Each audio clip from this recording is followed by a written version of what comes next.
Hello everybody, it's Jess here from Meadows Flowers. So for those of you that don't know me, haven't seen me before, my name's Jess and I own and run Meadows Flowers. So Meadows Flowers is an artisan cut flower farm and florist studio situated between Stafford, Stone, Uttoxeter and Stoke-on-Trent in mid Staffordshire in the UK. So we are here, it's middle of January. It's actually not that bad weather out there for once, but our thoughts turn to what are we going to grow this year and how can I try and make some money as a flower farmer. So I get quite a lot of inquiries from brides and from people that seem to have a perception that because we grow flowers will be a lot cheaper than going to a florist or a real florist. That one slightly annoys me, sorry. But I certainly get a lot of people that just say, oh, I just want some homegrown flowers. I don't really want to spend any money. So what I thought that we do today is let's have a little walk through the actual cost of growing flowers. Now, I don't want to put you off. If you want to grow your own wedding flowers, absolutely brilliant. And keep a lookout for my new courses that we're going to run this year. So we're going to have a whole day on growing your own cut flowers here on the flower farm. You can come along, we can talk all things seeds, tubers, bulbs, corms, everything you need to know, and set you really well up for success for growing your own cut flowers, because there's nothing nicer than a bunch of flowers that you have grown yourself at home. And yes, you will save money from buying them from the supermarket, and yes, they will have better scent and they will be more lovely. But anyway, I digress. I'm also doing a course on introduction to floristry as well this year. So again, if you bit like I used to be, you just throw your flowers in a vase, don't really know what to do with them, come along to that day and we'll go through how we do a simple bouquet, how we can arrange in a vase, how we can maybe do a table centre, 3 or 4 lovely simple designs, and you'll leave full of skills and new ideas. But that'll be on the website fairly soon, everybody. So let's start with the costs. What am I going to grow? If I'm growing annuals, so things like the Cosmos, the annual Scabiosa, Ami, Boupleur, all those sorts of things, I will grow those from seed. And seed this year has doubled in price. So last year I was probably paying £2.25, £2.55 for a packet of seed. This year we're over £4.50 for a packet of seed. And seed doesn't really store that well. I keep mine in the fridge, so it's really, really dark and cool, and it does germinate well. But you need to be aware that if you want your best germination rate and you want your best success, don't try and keep it from one season to the next. Buy fresh, buy new. So my seed costs have doubled. Okay, £4.50 is still not bad. When I look at things like ranunculus and tulips, the ranunculus corms themselves this year are 65-70 pence per corm for really good quality ones. Tulips are anywhere between 30 and 50 pence a bulb, and bearing in mind I only get 1 flower stem from a tulip, so you know there's not a lot of profit in tulips, but I love them so much. They're amazing. Same with ranunculus, not a lot of profit in them, but I love them. When we're looking at things like the perennials, each of those depends on what I'm doing. If I'm growing from seed, I've got my seed costs. They're not going to be in production for 3-4 years really.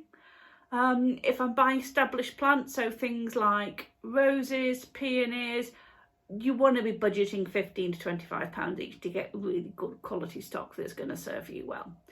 But again, these are expenses. So let's go for the seed. We're looking at £4.50 for a pack of seed. Each pack of seed will need to be sown. We'll ignore all the costs of the trays because I've got all of that stuff, and you'll have something knocking around you can sow seed into. But then so each one's going to be sown. It'll then be pricked out into modules. It will then, from pricking out, be potted up once, maybe twice. It will then be planted out. So each plant, before it gets in the ground, has had about 5 interactions. Let's use the word interactions. I like that word. So each pack of seed will produce, let's say we want 30 plants of each. 30 plants is about a square metre's worth of growing space. I tend to sort of think that works about right for me, between 30 and 40 plants of each variety. So each of those had 5 interactions, so 5 handling events. And so each pack of seed, I reckon we're looking at least 1 bag of compost. Now, compost, again, is not cheap. We're now having to use peat-free compost. We're looking at sort of £10 a bag. So we're now at £15, let's call it. That's to get these plants in the ground. And that's without any labour cost. So they will then need time and attention. They will need weeding. They will potentially need pinching out, stopping, all of these other techniques that we use to just delay some of our flowering times. So let's say before we even start picking, each one's had another 2 interventions. So I'm now at the point that I've dealt with each individual plant 7 times. Okay? Labour costs are starting to sneak up a little bit now, aren't they? That was my email notifications. Oh, lovely, more work. Yay!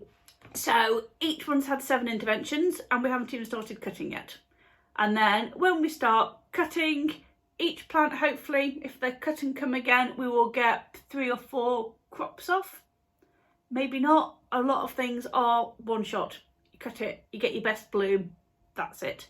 So when we cut and condition, each stem will need to be cut straight into water. It will then need to be conditioned, so foliage stripped off, any petals that aren't quite perfect taken off, put into cold water again, stored overnight, and then checked again the following morning. And anybody that's not in perfect health is compost fodder, I'm sorry. So cutting and conditioning, I reckon I cut about and process about 50 stems an hour. So 1 bucket of my cut flowers, which is 50 stems, has taken me an hour's worth of work. And to get to that, we've had our £15 in materials investment. We've also now had 8 or 9 interventions. So I'll be honest, there's not a lot of profit in it. When I get to the point that I've handled every plant, every stem, and I've been through them all, you'll see where I'm coming from. So just thought I'd give you an idea, guys. Yes, growing your own flowers is amazing, really cost effective way of having beautiful flowers all in your house, but it is labour intensive, and that's where the profit is or goes. It disappears into the hours of wandering through the garden. Anyway, bit of a rambly video this one, just because it's a bit of a dreary old day in January and I just fancied to chat with you all. But I'll do some cheery ones in the next week or 2, why not? So anyway, for those of you who haven't already, please subscribe to my channel. You will get lots of me whittering on about flowers and plants and floristry and beautifulness. Please hit the like button, please subscribe to my channel. And as I said before, some really cool workshops coming up this year, guys. Full day workshops here on the flower farm, lots of practical, lots of hands-on. Come along, learn all about it, and I'll pop the link in the blog bio below. Anyway, been great talking to you, and I've waffled on for nearly 9 minutes about not a lot. See you soon.